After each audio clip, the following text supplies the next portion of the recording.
P Prasannakumar ವಾದ ಮಂಡನೆ ಬಗ್ಗೆ ನಿಮಗೆ ವಿವರವನ್ನು ನೀಡ್ತಾ ಇದ್ವಿ. ಏನೇನು ವಾದ ಮಾಡ್ತಿದ್ದಾರೆ ಅಂತ ಪ್ರತ್ಯಕ್ಷ ಸಾಕ್ಷಿಯ ಹೇಳಿಕೆಯನ್ನ ಎಸ್ಪಿಪಿ ಪ್ರಸನ್ನಕುಮಾರ್ ಓದ್ತಾ ಇದ್ದಾರೆ. ಎದೆಗೆ ಒದಿತಿದ್ರು ಎಂಬ ಹೇಳಿಕೆ ಇದೆ. ಇದಕ್ಕೆ ಪೂರಕವಾದಂತಹ ಗಾಯಗಳು ಕೂಡ ಇವೆ.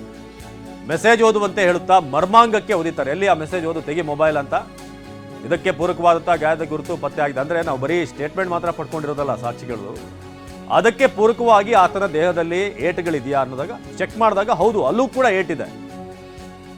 ಪ್ರತ್ಯಕ್ಷ ಸಾಕ್ಷಿಯ ಹೇಳಿಕೆಯನ್ನ ಓದ್ತಿರುವಂತಹ ಎಸ್ಪಿಪಿ ಪ್ರಸನ್ನಕುಮಾರ್ ಏನು ದರ್ಶನ್ ಈ ಬ್ಲ್ಯಾಕ್ ಕಲರ್ ಸ್ಕಾರ್ಪಿಯೋದಿಂದ ಇಳಿದು ಬಂದು ಆತನ ಎದೆಗೆ ಒದ್ದಿದ್ದಾನೆ ಅಂತ ಸಾಕ್ಷಿ ಸ್ಟೇಟ್ಮೆಂಟ್ ಕೊಟ್ಟಿದ್ದಾರೆ.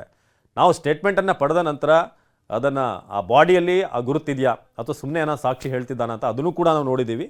ಆದರೆ ಸಾಕ್ಷಿ ಹೇಳಿದಂಥ ಪ್ರಕಾರವೇ ಒದ್ದಿರುವಂಥ ಗುರುತಿದೆ. ಹಾಗೆಯೇ ಈ ಮೆಸೇಜ್ ಕಳಿಸಿದ್ನಲ್ಲ, ಆಯಿತಾ, ಅದನ್ನು ಓದೋ ತೆಗಿಯೋ ಮೊಬೈಲು, ಓದೋ ಮೆಸೇಜು ಅಂತ ಹೇಳಿ ಅದಾದಮೇಲೆ ರೇಣುಕಾಸ್ವಾಮಿಯ ಮರ್ಮಾಂಗಕ್ಕೆ ಒದ್ದಿರುವಂಥದ್ದು ಕೂಡ ಸ್ಟೇಟ್ಮೆಂಟನ್ನು ಕೊಟ್ಟಿದ್ದಾರೆ ಸಾಕ್ಷಿ. ಅದನ್ನು ಕೂಡ ಕ್ರಾಸ್ ಚೆಕ್ ಮಾಡಿದಾಗ ಅಥವಾ ಅದನ್ನು FSL ಕಳಿಸಿ ಎಕ್ಸಾಮಿನ್ ಮಾಡಿದಾಗ ಅಥವಾ ಈ ಪೋಸ್ಟ್ ಮಾರ್ಟಮ್ ಪ್ರಕ್ರಿಯೆ ಏನಿರುತ್ತೆ ಆ ಟೈಮ್ನಲ್ಲಿ ಅಲ್ಲಿಗೆ ಒದ್ದಿರೋಂಥದ್ದಕ್ಕೂ ಕೂಡ ಸಾಕ್ಷಿ ಇದೆ, ಅದರ ರಿಪೋರ್ಟ್ ಕೂಡ ಇದೆ. ಹಾಗಾಗಿ ಇದ್ಯಾವುದು ಕೂಡ ಪ್ಲ್ಯಾಂಟ್ ಮಾಡಿರುವಂಥ ಸಾಕ್ಷಿಗಳಾಗಲಿ ಅಥವಾ ಯಾರನ್ನೋ ತಗೊಂಬಂದು ನಿಲ್ಲಿಸಿ ಸಾಕ್ಷಿ ಹೇಳಿಸೋಕ್ಕಾಗಲ್ಲ. ಯಾಕಂದರೆ ಆ ಸಾಕ್ಷಿಗಳು ಹೇಳಿದ್ದಕ್ಕೆ ಪೂರಕವಾಗಿ ನಮ್ಮ ಬಳಿ ರಿಪೋರ್ಟ್ಗಳಿದೆ. ಸೊ ಇದೆಲ್ಲವೂ ಕೂಡ ಯಾವುದೇ ಕಪೋಲ ಕಲ್ಪಿತ ಕಥೆ ಅಲ್ಲ, ಎಲ್ಲವೂ ಕೂಡ ಆಗಿರುವಂಥದ್ದು ಅಂತ ಈಗ ಪ್ರಸನ್ನಕುಮಾರ್ ಅವರು ಆ ಸಾಕ್ಷಿಗಳ ಹೇಳಿಕೆಯ ಪ್ರಕಾರ ಏನೇನಾಗಿದೆ, ಅದಕ್ಕೆ ಪೂರಕವಾದಂಥ ದಾಖಲೆ ಏನಿದೆ ಅದರ ಬಗ್ಗೆ ಈಗ ಹೇಳ್ತಿದ್ದಾರೆ. ಮೆಸೇಜ್ ಓದುವಂತೆ ಹೇಳ್ತಾ ಅಲ್ಲಿ ಎದೆಗೆ ಒದಿತಿದ್ರು ಎಂಬ ಹೇಳಿಕೆ, ಇದಕ್ಕೆ ಪೂರಕವಾದಂಥ ಗಾಯಗಳಿವೆ ಎದೆಗೆ ಒದ್ದಿರೋದಕ್ಕೆ. ಹಾಗೆ ಈ ಮೆಸೇಜ್ ಓದೋ ಅಂತ ಹೇಳಿ ಮರ್ಮಾಂಗಕ್ಕೆ ಒದ್ದಿರುವಂಥದ್ದು ಏನಿದೆ ಇದಕ್ಕೆ ಸಂಬಂಧಪಟ್ಟ ಹಾಗೆ ಕೂಡ ಪೂರಕವಾದಂಥ ಗಾಯಗಳಿವೆ.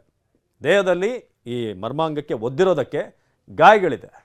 ಇದೆಲ್ಲವೂ ಕೂಡ ಸಾಕ್ಷಿಗಳು ಹೇಳಿರೋದು. ಮೆಸೇಜ್ ಓದು ಅಂತ ಹೇಳ್ತಾ ಮರ್ಮಾಂಗಕ್ಕೆ ಒದಿತಾರೆ. ಇಲ್ಲಿ ಮೊಬೈಲ್ ತೆಗಿ ಓದು, ಆ ಮೆಸೇಜ್ ಏನೇನು ಕಳಿಸಿದೆ ಆ ಪವಿತ್ರಾಗೆ ಅಂತ.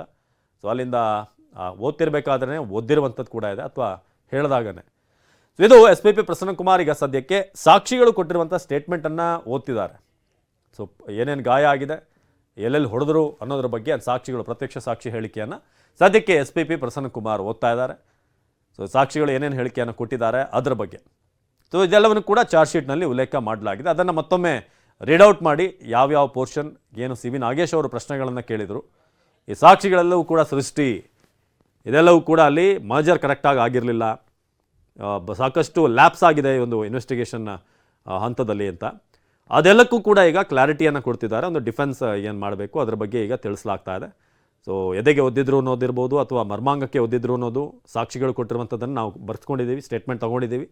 ಸೊ ಅದಾದಮೇಲೆ ದೇಹದಲ್ಲೂ ಕೂಡ ಗುರುತಿದೆಯಾ, ಮರ್ಮಾಂಗಕ್ಕೆ ಒದ್ದಿರೋದಕ್ಕೆ ಏನಾದರೂ ಸಾಕ್ಷ್ಯ ಇದೆ ಅಂತ ನೋಡಿದಾಗ ಹೌದು, ಒದ್ದಿರುವಂಥ ಗಾಯಗಳಿದೆ. ಸೊ ಒದ್ದಾಗಲೇ ಏನು ಗಾಯಗಳಾಗುತ್ತೆ ಅದನ್ನು ಕೂಡ ನಾವು ನೋಡಿದ್ದೀವಿ ಅನ್ನೋದ್ರ ಬಗ್ಗೆ ಅಥವಾ ಅದರ ಬಗ್ಗೆ ನಾವು ರಿಪೋರ್ಟನ್ನು ಪಡೆದಿದ್ದೀವಿ ಅಂತ.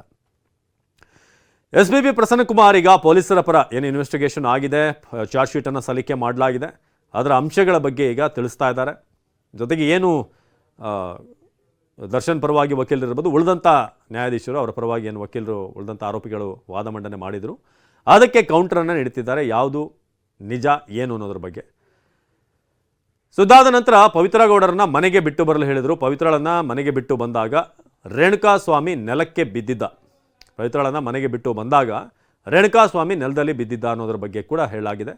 ಅಲ್ಲಿದ್ದವರು ನೀರು ಕೊಡಲು ಹೋದಾಗ ರೇಣುಕಾಸ್ವಾಮಿ ಕುಡಿತಾ ಇರಲಿಲ್ಲ. ಅಲ್ಲಿದ್ದಂಥವ್ರು ನೀರು ಕೊಡ್ಸೋಕೆ ಹೋದರು, ಆದರೆ ರೇಣುಕಾಸ್ವಾಮಿ ಕುಡಿಯುತ್ತಿರಲಿಲ್ಲ. ಬಾಸ್ ಹೊಡೆದ ಜಾಗದಲ್ಲಿ ಬ್ಲಡ್ ಬರ್ತಾ ಇದೆ ಅಂತ ಆರೋಪಿಯೊಬ್ಬ ಹೇಳಿದ್ದ. ಬಾಸ್ ನೀವು ಹೊಡೆದ ಜಾಗದಲ್ಲಿ ಬ್ಲಡ್ ಬರ್ತಾ ಇದೆ ಅಂತ ಆರೋಪಿಯೊಬ್ಬ ಹೇಳಿದ್ದ. ಸೊ ಆಗ ಇವ್ರಿಗೆ ಗೊತ್ತಾಗಿದೆ ಎಷ್ಟು ಸಿವಿಯರ್ ಇಂಜುರಿ ಆಗಿದೆ ಅಂತ. ನಂತರ ನಾನು ಅಲ್ಲಿಂದ ತೆರಳಿ ಮಾಲೀಕರಿಗೆ ತಿಳಿಸಿದ್ದೆ.